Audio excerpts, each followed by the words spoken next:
Imagine unfolding an ancient map and seeing one enormous word stretching across half the known world, Tartary.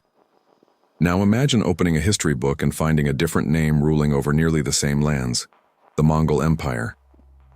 Two labels, one vast territory, two completely different narratives. Was there a hidden empire erased from history, or are we witnessing a centuries-old misunderstanding born from ink, fear, and limited knowledge? Tonight, we confront maps, chronicles, and modern theories to answer a question that refuses to disappear. Tartaria versus the Mongol Empire. Were they the same, or is something far more complex hiding in plain sight? For centuries, European cartographers filled their maps with the name Tartary, covering immense stretches of Eurasia, from Siberia to Central Asia, sometimes even brushing the edges of China. The word appeared confidently printed, as though it represented a unified political power. Yet when we turn to detailed historical records, the dominant force in that very region during the 13th and 14th centuries was unmistakably the Mongol Empire, forged under the leadership of Genghis Khan. So why do maps say one thing while history books say another? To understand this tension, we must step back into medieval Europe. Information traveled slowly. News from the East often arrived through merchants, missionaries, or fragmented traveler accounts. When Mongol armies swept across Asia and into Eastern Europe in the early 1200s, they appeared sudden, unstoppable, and terrifying. Cities fell, kingdoms trembled, entire populations were displaced. To Europeans, these horse-mounted warriors seemed less like a political force and more like an apocalyptic storm. The term Tartar began circulating widely. It was not originally a precise ethnic label. In fact, it was partly shaped by fear. Some scholars point out that Europeans deliberately altered Tatar, a name used for certain Turkic and Mongolic groups, into Tartar, linking it symbolically to Tartarus, the infernal abyss of Greek mythology. The psychological impact was powerful. The invaders were not just enemies, they were seen as emerging from hell itself. Over time, this label expanded beyond specific tribes. Western writers began applying Tartars broadly to various peoples across the Eurasian steppe. The vast lands they inhabited became known collectively as Tartary. But here is the crucial detail. Tartary was not necessarily a self-declared empire. It was often an external label, applied by outsiders who lacked detailed geographic or political understanding. Meanwhile, the Mongol Empire was very real, highly organized, and historically documented. Founded by Genghis Khan in 1206, it rapidly became the largest contiguous land empire in history. It was not a vague, mysterious civilization hidden in obscurity. It had structured governance, military strategy, taxation systems, diplomatic networks, and trade routes. After Genghis Khan's death, the empire divided into khanates: the Golden Horde, the Ilkhanate, the Chagatai Khanate, and the Yuan dynasty in China, each with its own administrative system, yet connected through shared Mongol heritage. So here is the first major tension. While historians describe a complex Mongol political structure, European maps often simplified the entire region under a single word: Tartary. This simplification may have been practical. Cartographers in the 16th and 17th centuries often worked with incomplete data. Large unexplored areas were labeled broadly: Terra Incognita, Scythia, or Tartary. These were geographic placeholders, not necessarily evidence of unified empires. But this is where modern Tartaria theories begin to diverge from mainstream history. Some researchers argue that Tartary was not merely a vague European label. They claim it represented a forgotten global civilization, technologically advanced, architecturally sophisticated, and deliberately erased from official narratives. They point to grand neoclassical buildings in Europe and America, suggesting these were remnants of a lost Tartarian world order. However, when we compare timelines, something interesting emerges. The Mongol Empire flourished in the 13th and 14th centuries. Neoclassical architecture, often cited in Tartaria discussions, rose prominently in the 18th and 19th centuries. That is a gap of roughly 400 to 500 years. If Tartaria were a unified advanced empire connected to Mongol territories, we would expect continuous administrative records, consistent cultural artifacts, or architectural styles directly tied to Mongol governance. Instead, what we find are diverse cultures, languages, and political systems across Eurasia. Another important point lies in how the Mongols governed. Contrary to the image of pure destruction, Mongol rulers frequently adopted local administrative systems. In China, the Yuan dynasty maintained elements of Chinese bureaucracy. In Persia, Mongol leaders embraced Persian culture and Islam. In Russia, the Golden Horde influenced local princes, but allowed internal autonomy in many regions. This adaptability explains why the empire appears fragmented in later records. It was not a single cultural monolith. It was a vast network of semi-autonomous territories. When European cartographers later drew maps, they were not documenting internal Mongol administrative divisions with precision. Instead, they labeled the broader geographic region according to inherited terminology. Tartary persisted on maps long after the Mongol Empire had dissolved because map traditions often lagged behind political realities.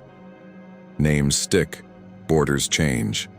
We must also consider literacy and communication gaps. Many Asian sources from the period do not use the term Tartaria at all. Chinese, Persian, and Arabic texts refer directly to Mongols, specific Khanats, or regional rulers. The name Tartary appears primarily in European contexts.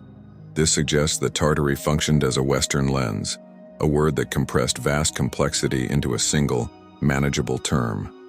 And yet, the mystery remains compelling. Why does the word appear so confidently printed across so many maps? Why does it feel so official, so authoritative? Because maps carry psychological power. When something is printed boldly across a continent, it feels like established truth. But cartography has always been a mixture of knowledge, assumption, politics, and sometimes imagination. The Mongol Empire left behind coins, inscriptions, diplomatic letters, administrative documents, and archaeological sites directly tied to identifiable rulers. Tartaria, by contrast, lacks centralized governmental records claiming that title internally. No emperor of Tartaria signed decrees under that name. No unified capital of Tartaria has been conclusively identified in primary sources. Still, the overlap in geography keeps fueling debate. If Tartary covered much of the same land as the Mongol Empire, could it simply have been Europe's word for the Mongol-controlled world? Or did the term gradually morph to describe something broader, a shifting frontier beyond European comprehension? To answer that, we must dig deeper into how fear, distance, and limited knowledge shaped medieval worldviews. Because sometimes what looks like a hidden empire may actually be a mirror reflecting the anxieties of those who drew the maps. And as we continue, we'll examine how this single word, Tartary, evolved over centuries, and why its shadow still stretches across modern internet culture today. As the centuries moved forward, something subtle but important began to happen. The Mongol Empire fragmented. The great unified structure built under Genghis Khan did not vanish overnight, but it slowly transformed. The Golden Horde weakened. The Ilkhanate dissolved. The Yuan dynasty in China fell in 1368, replaced by the Ming. Power shifted, borders moved, dynasties changed. Yet on European maps, the word Tartary often remained stubborn and oversized, stretching across lands that were no longer politically unified. This creates one of the most fascinating illusions in the Tartaria debate, the illusion of permanence. When a name stays printed on maps for centuries, it feels like continuity. But political reality in Central Asia was anything but continuous. After the decline of Mongol dominance, the region became a mosaic of khanates, tribal confederations, emerging Russian expansion, Chinese dynasties, and Islamic states. There was no single, centralized authority calling itself Tartaria. So why didn't the maps update quickly? Because map-making was slow, expensive, and often based on inherited templates. Cartographers reused older geographic frameworks. If a region was once labeled Tartary, that label could persist long after its original context had changed. In many cases, mapmakers in Europe had never traveled to the lands they were depicting. They relied on second-hand accounts, translated manuscripts, and earlier cartographic models. We also need to understand that Tartary was not always presented as a unified empire. On many maps, it was divided into subdivisions: Great Tartary, Chinese Tartary, Muscovite Tartary, Independent Tartary. These distinctions suggest geographic categorization rather than a single sovereign state.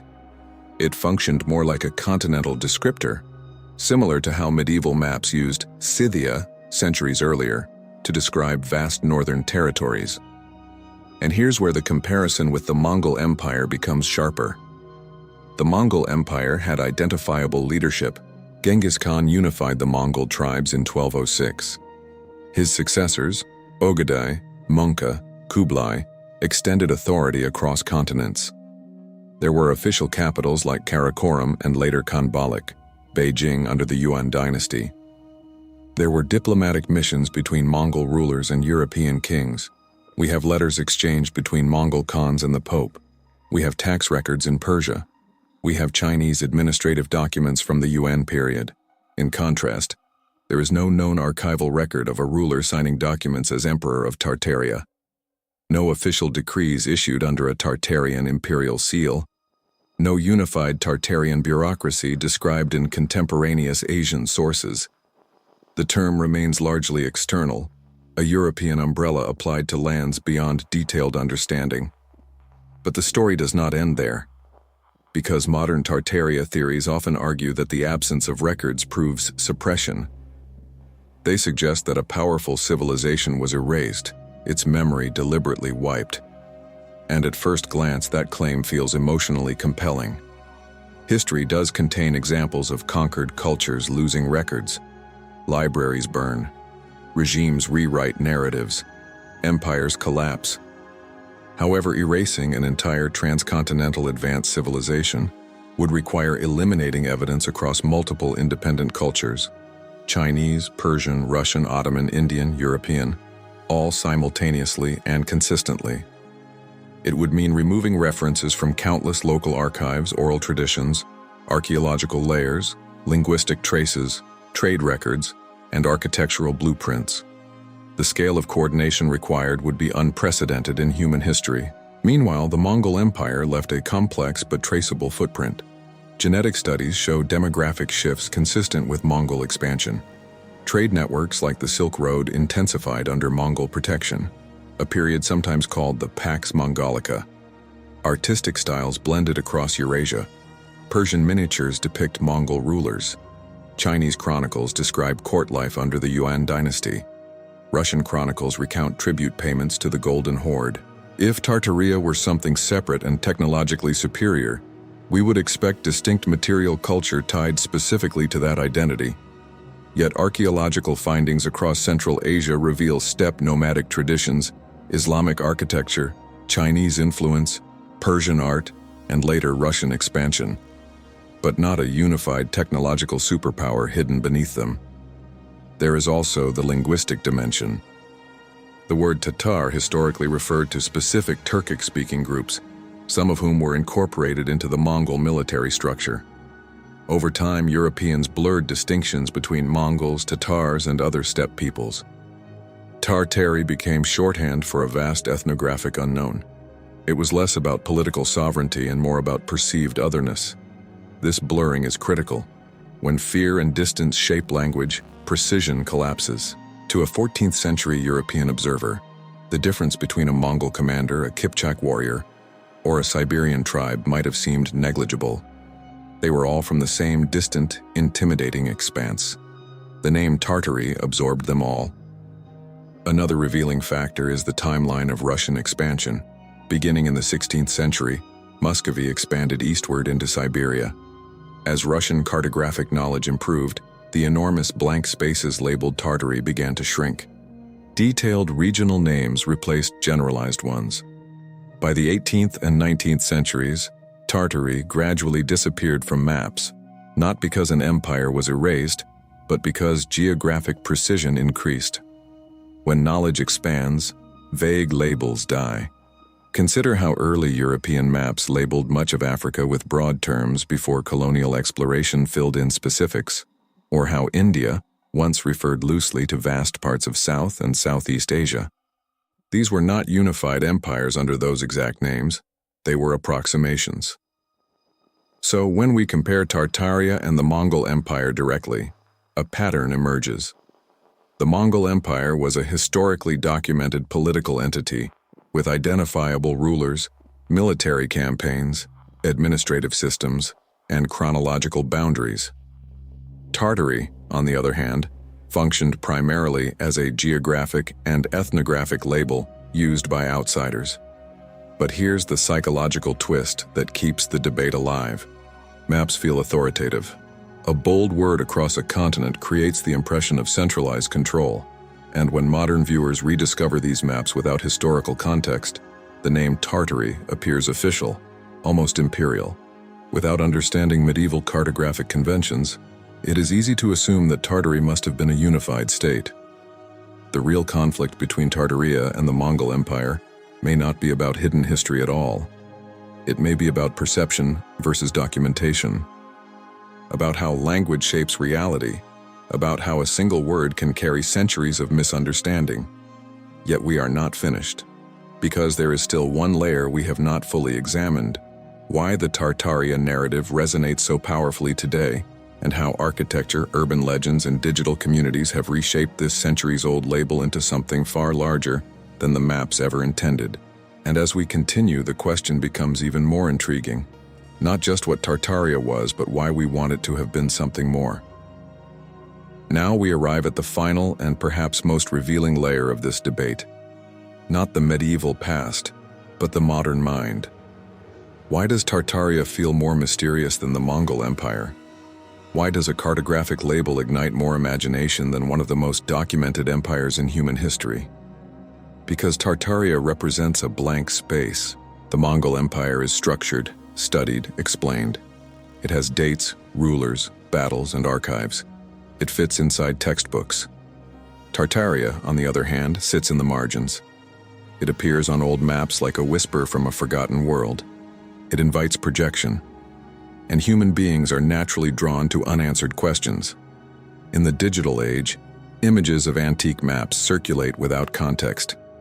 A viewer sees Great Tartary spanning enormous territory and assumes political unity. Then they compare it to modern borders and feel something has been lost. Add grand 19th century architecture, half-buried buildings, and fragmented historical knowledge, and a compelling alternative narrative forms.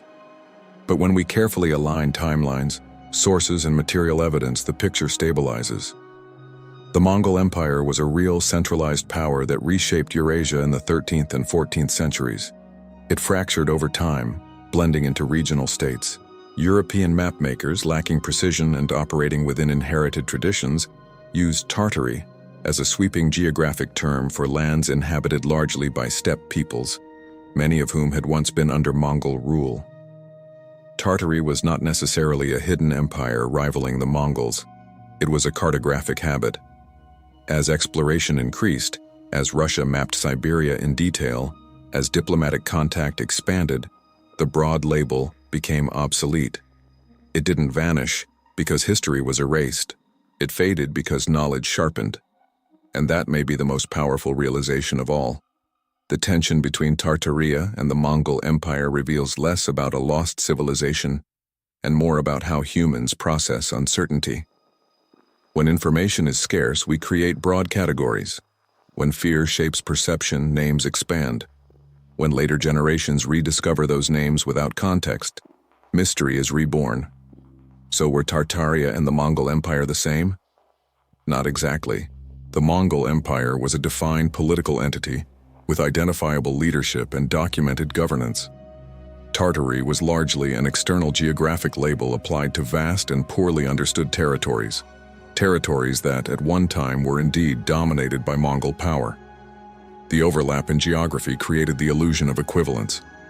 But illusion is not identity. In the end, this debate teaches us something deeper than whether a hidden empire existed. It reminds us that maps are not neutral. Words are not precise by default. And history is not only shaped by events, it is shaped by perspective. Perhaps the real mystery is not whether Tartaria existed as a secret empire, Perhaps the real mystery is how a single word, printed in ink centuries ago, still has the power to reshape how we see the past today.